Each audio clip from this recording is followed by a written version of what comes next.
색즉시공, 색즉시공.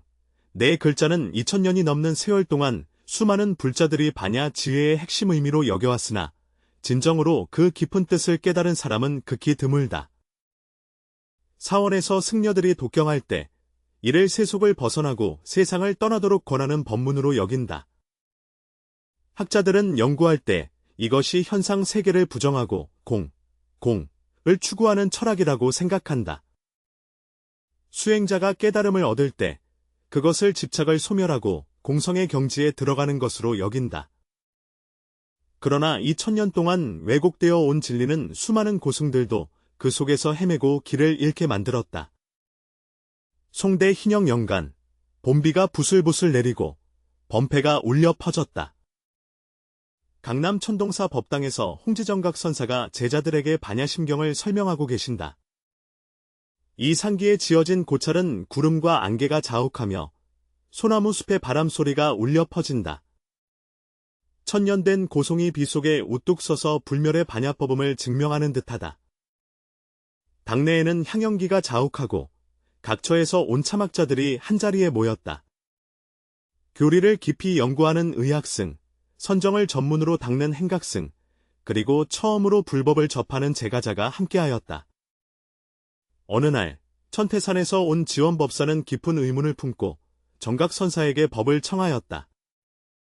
그는 공경이 예를 올린 후 간절히 물었다. 반야경에서는 색즉시공, 공즉시색이라 거듭 설하고 있습니다. 제자는 비록 수년간 공부하였으나 이 뜻을 끝내 통달하지 못하였다. 만일 색이 곧 공이라면 우리는 어찌하여 산천대지를 볼 수 있는가? 만일 공이 곧 색이라면 허공 중에서 어찌하여 실체가 생기지 않는가?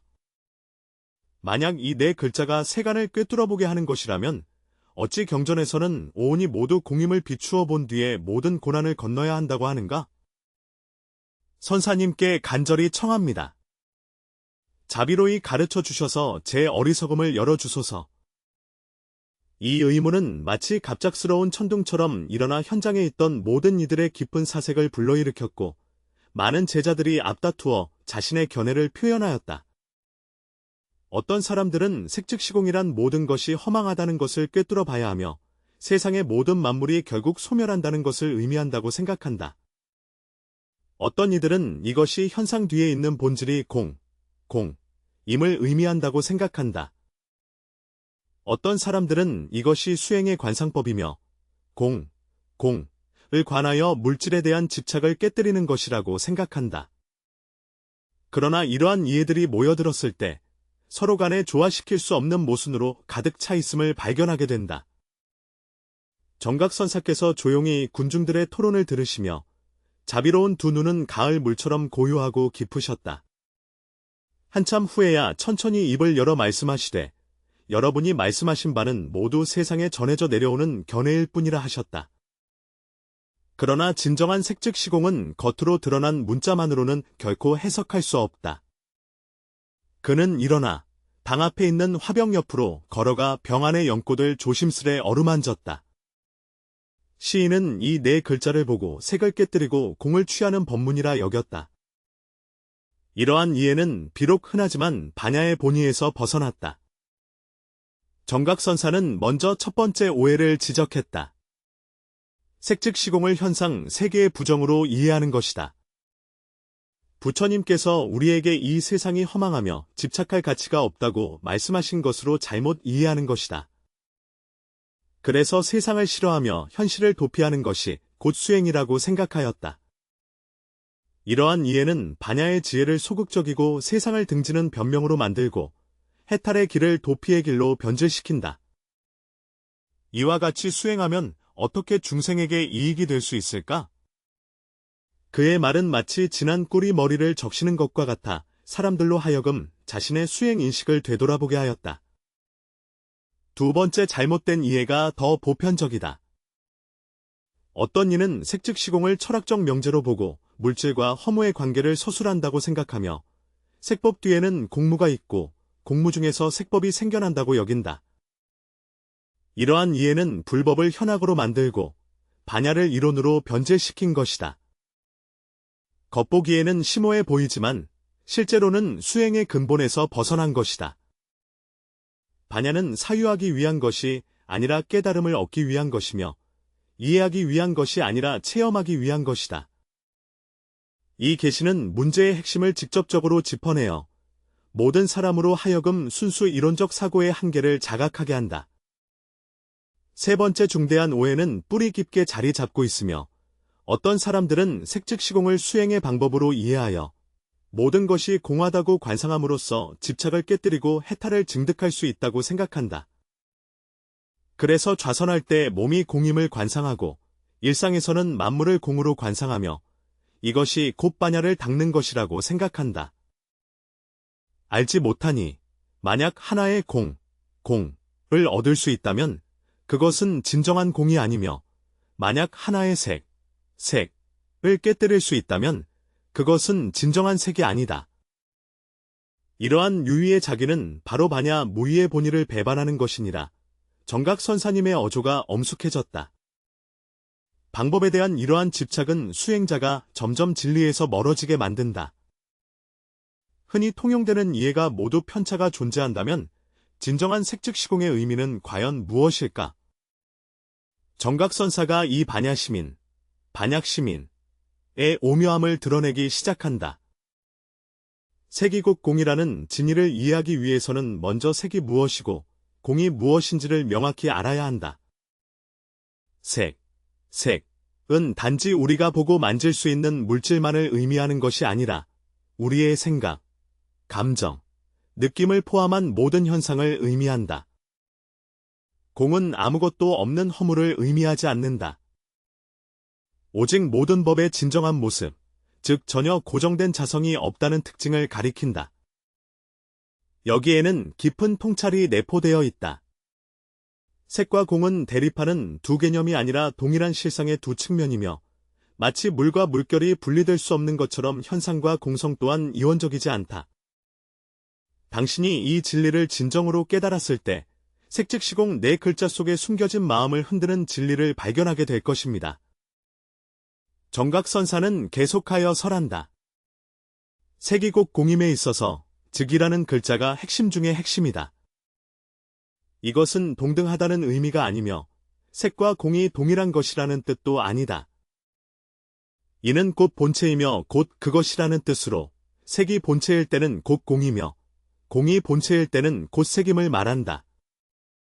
마치 파도가 곧 물인 것 같지만 파도는 물과 같지 않고 물이 곧 파도인 것 같지만 물은 파도와 같지 않다. 파는 물의 현상이요. 물은 파의 본질이니 둘은 같으면서 다르지 않고 떨어질 수도 버릴 수도 없다. 이 비유는 색과 공이 둘이 아님을 생생하게 설명하고 있다. 색은 공의 현현이고 공은 색의 본질이다. 색은 공에서 생기지 않았고 공도 색이 사라진 후에 남는 것이 아니다. 색은 곧 공이요. 공은 곧 색이다. 이러한 이해는 이원적 대립의 사고방식을 완전히 전복시켰다. 그러면 공은 색이기도 하다는 것은 어떻게 이해해야 할까요? 정각선사는 미소를 지으며 말했습니다. 색이 곧 공이라는 말이 현상을 부정하는 것으로 오해되기 쉽다면 공이 곧 색이라는 말은 그러한 편견을 바로잡기 위한 것입니다. 공은 허무가 아니며 아무것도 없는 것이 아니다. 공성은 바로 모든 현상이 나타날 수 있는 근본 조건이다.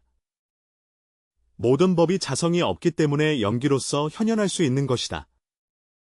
모든 것이 공이기 때문에 만상이 생성될 수 있다. 이러한 이해는 우리가 공에 대한 인식을 완전히 바꾸어 놓았다. 공은 수행의 종착점이 아니며 도달해야 할 경계도 아니다. 그것은 모든 현상의 본래 상태이다. 이 공성을 인식하는 것은 현상 세계로부터 도피하려는 것이 아니라 현상 속에서 공성의 지혜를 구현하는 것이다. 여기까지 듣고 어떤 제자가 궁금해하며 물었습니다. 색이 본래 공이고 공이 본래 색이라면 우리는 왜 여전히 반야를 닦아야 합니까? 정각선사는 자비롭게 대답했습니다. 바로 색이 본래 공이고 공이 본래 색이기 때문에 반야를 닦아야 하는 것입니다. 그러나 이 수행은 무언가를 바꾸기 위함이 아니라 본래 그러한 진실을 깨닫기 위함이다.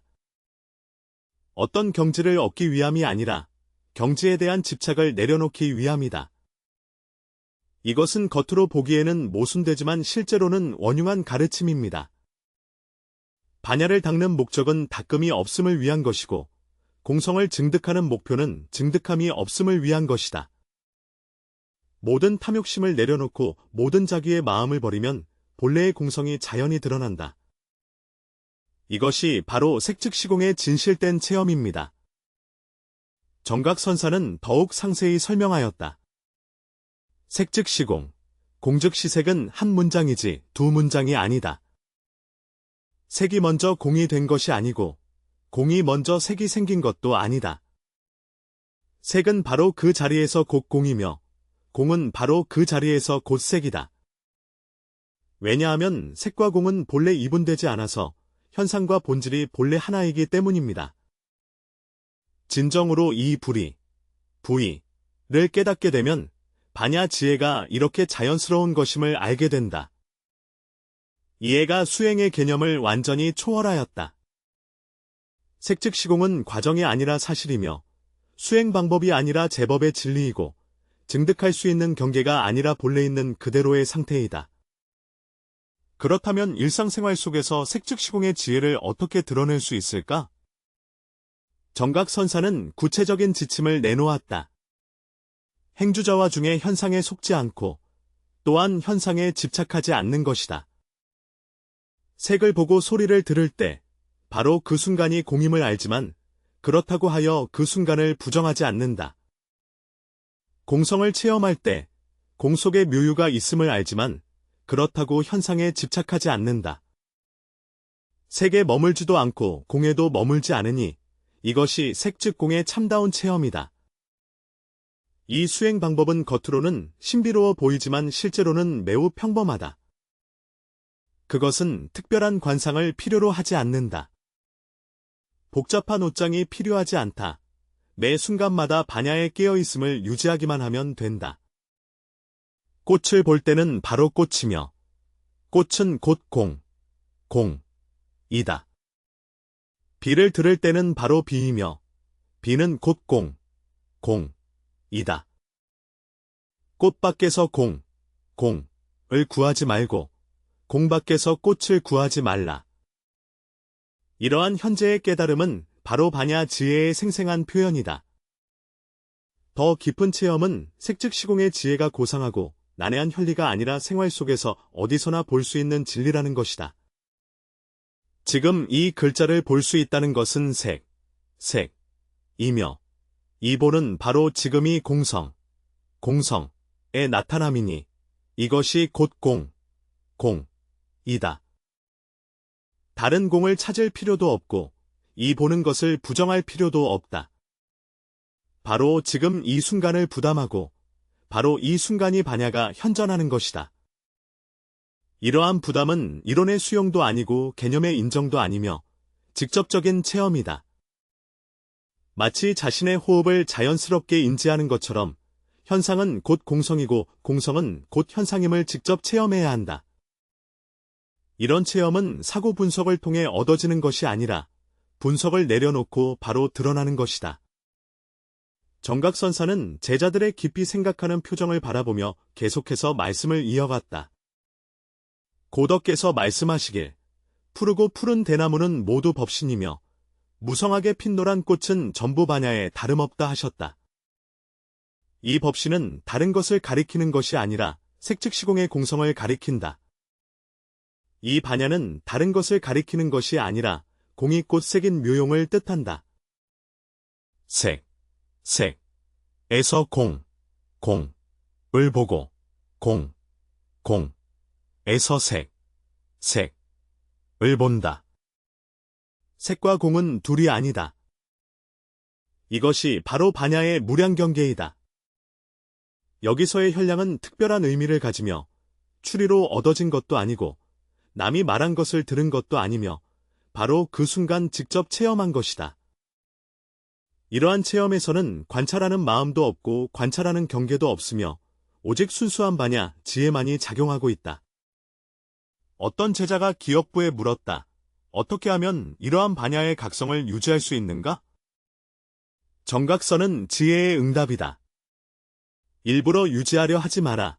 일부러 하면 곧 능과 소가 분별된다. 잃는 것을 두려워하지 마라. 본래 없거나 이름이 없으니 유지한다는 것이 어디 있겠는가? 매 순간마다 색상에 머무르지 않고 공상에 머무르지 않으면 색과 공이 둘이 아닌 반야가 자연스럽게 드러난다. 이 가르침은 바로 반야의 본질을 직접적으로 가리킨다. 반야를 닦는 데 가장 큰 장애는 마음을 쓰고 의식을 통해 구하는 것이다. 진정한 반야는 수련하지 않는 수련이며 진정한 공성은 증득하지 않은 증득이다. 모든 자기와 모든 기대를 내려놓으면 본래의 반야 지혜가 허공처럼 자연스럽게 드러난다. 실용적인 관점에서 보면 색 즉 시공의 지혜는 우리 삶 속 많은 고민을 해결하는 데 도움을 줄 수 있습니다. 순조로운 상황을 마주할 때 모든 것이 꿈과 환상과 같음을 알고 지나치게 집착하지 않는다. 역경을 만날 때 공, 무상을 알면 지나치게 빠져들지 않는다. 이러한 지혜는 우리가 어떤 상황에서도 마음의 평온과 자유로움을 유지할 수 있게 해줍니다. 그러나 이러한 수행은 기계적이거나 단순한 구두선이 아니라 색과 이 하나임을 진정으로 체험하는 것이어야 한다. 오직 내가 진정으로 현상이 곧 공임을 깨달을 때에야 이러한 지혜가 생활 속에서 자연스럽게 드러나며 번뇌를 조복하고 보리를 증장시키는 참된 역할을 할 수 있다. 정각선사는 창밖비가 그치고 맑아진 하늘을 바라보며 햇빛이 구름 사이로 대지에 비치는 것을 보았다. 그리고 이렇게 정리했다. 색즉 시공, 공즉 시색은 두 개의 명제가 아니라 하나의 진리, 즉 실상의 두 가지 표현이다. 이것은 우리가 색법에서 도피하라는 것도 아니고 공상에 머무르라는 것도 아니다. 오히려 색과 공이 함 속에서 반야의 묘용을 체현하도록 하는 것이다. 색과 공을 대립하는 것으로 보지 않을 때, 현상이 곧 공성임을 체험할 때, 이것이 바로 반야바라밀의 참된 경지이다. 이 말씀을 들은 후 자원법사와 모든 제자들은 깊은 감명을 받았다. 무수히 많은 불자들을 괴롭히던 의문이 정각선사의 반야, 법문 아래서 이렇게 명료하고 투명해졌다. 더욱 중요한 것은 이 가르침이 그들의 이론적 혼란을 해소할 뿐만 아니라 수행의 올바른 길을 제시해 주었다는 점이다. 천동사에서 돌아온 후 자원법사는 이 귀중한 법보를 각지에 전파했지만 그는 단지 이론을 전하는 것만으로는 부족하다는 것을 깊이 깨달았다. 더욱 중요한 것은 일상생활 속에서 이를 실천하고 증명하는 것이다. 색즉 시공의 진정한 의미는 각 수행자가 직접 체험하고 증명해야 합니다. 수년 후 자원법사가 천태산에서 반야심경을 설할 때 종종 정각선사의 이 말씀을 인용하였다. 그는 색즉 시공 네 글자가 세상 사람들에 의해 많이 오해되고 있다고 말했다. 실제로 이것은 모든 법의 실상으로서 유도 무도 아니며 생멸하지 않는다. 현재를 맡아 극히 지혜를 보고 인연 따라 사물을 응대하며 극히 묘한 작용을 행한다. 이는 부처님의 마음인, 시민으로서 법계의 최고의 진리를 곧바로 가리킨다. 일상 수행 중에 자원법사님도 이러한 반야 지혜의 뛰어남을 깊이 체험하셨습니다. 사원의 번잡한 업무를 대하든, 방문한 신도들을 맞이하든, 심오한 경전을 연구하든, 처음 배우는 제자를 지도하든, 그는 색과 공의 불이, 색공불이 속에서 가장 적절한 대응 방식을 찾을 수 있다. 사물의 겉모습에 미혹되지 않고 공성의 깨달음에 의해 소극적이지 않으며 유의 속에서 무의를 드러내고 무의 속에서 유의를 이룬다. 특히 생로병사의 인생 국면을 마주할 때 이러한 반야 지혜는 더욱 소중하게 여겨진다. 부모님이 나이 들고 병들었을 때 그는 집착하지 않고 정성을 다해 돌볼 수 있다. 동참도의 인연이 맞닿을 때 그는 법에 따라 이별을 하며 침몰하지 않는다. 자신의 몸이 불편할 때에도 그는 올바르게 대처하며 두려워하지 않는다. 이 모든 것은 색즉시공의 진리를 깊이 체험한 데서 비롯된다. 오늘날에 이르러 우리가 다시 반야심경의 이 네 글자를 마주할 때 과연 그 깊은 반야의 지혜를 깨달을 수 있을까? 일상생활 속에서 색과 공이 둘이 아님을 체현할 수 있을까? 현상과 공성이 본래 하나임을 알 수 있을까? 이는 단순한 불교학 연구의 문제가 아니라 모든 생명의 각성에 관한 근본 과제이다. 아마도 진정한 반야 수행은 이 인식에서 시작된다. 색과 공을 대립된 개념으로 보지 않고 그들이 본래 불이, 부의의 진상임을 체험하며 해탈을 현상을 벗어나는 목표로 보지 않고 현상 속에서 공성의 지혜를 드러내며 반야를 심오한 철학으로 여기지 않고 매 순간에 깨어있는 자각 속에서 실천하는 것이다. 현대 사회에서 사람들은 종종 물질적 번영에 현혹되며 또한 정신적 허무함에 괴로워하곤 한다. 만약 색즉시공의 반야 지혜를 진정으로 이해할 수 있다면 번화함 속에서도 깨어 있을 수 있고 허무함 속에서도 충만함을 찾을 수 있다. 우리가 세속을 멀리하라는 것이 아니라 세속 속에서 연꽃을 피우라는 것이다. 우리가 시간을 부정하는 것이 아니라 반야의 지혜로 시간을 전환하는 것이다. 이런 진화는 외적인 개조가 아니라 내적인 전환이다. 우리의 마음 상태가 변하면 전체 세계도 변하게 된다. 우리가 반야의 눈으로 모든 것을 바라볼 때 번뇌가 바로 보리이며 생사가 곧 열반이고 범부가 곧 부처이다. 이것은 문자 게임이 아니라 생명의 진실한 체험입니다. 수행의 길에서 우리는 여러 가지 어려움과 좌절을 만날 수 있습니다. 가끔 수행이 너무 어렵고 진전이 너무 더딘 것처럼 느껴질 때가 있습니다. 때로는 이론은 너무 깊고 실천은 너무 얕다고 느낄 때가 있다. 그러나 만약 모든 법이 공임을 핵심 요지로 파악할 수 있다면 어떤 상황에서도 올바른 수행의 방향을 유지할 수 있을 것이다. 색즉시공은 우리에게 어려움이 공성임을, 좌절이 공성임을 알려준다. 모든 것은 모두 공성의 현현이다.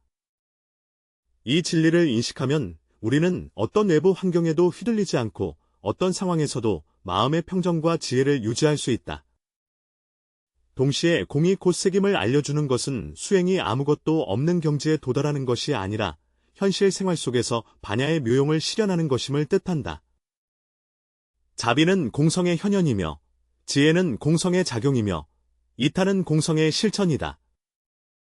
이러한 수행이야말로 완전한 수행이며 대승불법의 본뜻에 부합하는 것이다. 우리가 색즉시공, 공즉시색의 깊은 진리를 진정으로 체험할 때 수행이 간단하고 직접적으로 변하는 것을 알게 된다. 인위적으로 꾸미거나 경지를 강요할 필요가 없으며 매 순간 반야의 깨달음을 유지하기만 하면 색과 공이 둘이 아님의 지혜가 자연스럽게 드러난다. 이러한 현현은 우연한 것이 아니라 반드시 그러한 것이며 외래적인 것이 아니라 본래 갖추어진 것이고 일시적인 것이 아니라 영원한 것이다. 반야 지혜는 본래 우리 생명의 본질이며 색과 공은 본래 법계의 실상이다. 수행은 오직 이 사실을 인식하기 위함이며 증오는 이 본래의 상태로 돌아가기 위함이다.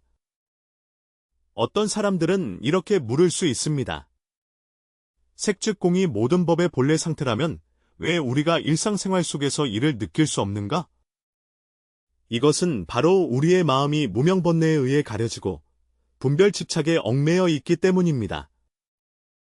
수행의 과정은 무명을 깨뜨리고 집착을 내려놓는 과정이며 본래 지니고 있던 반야지혜가 다시 드러나는 과정입니다.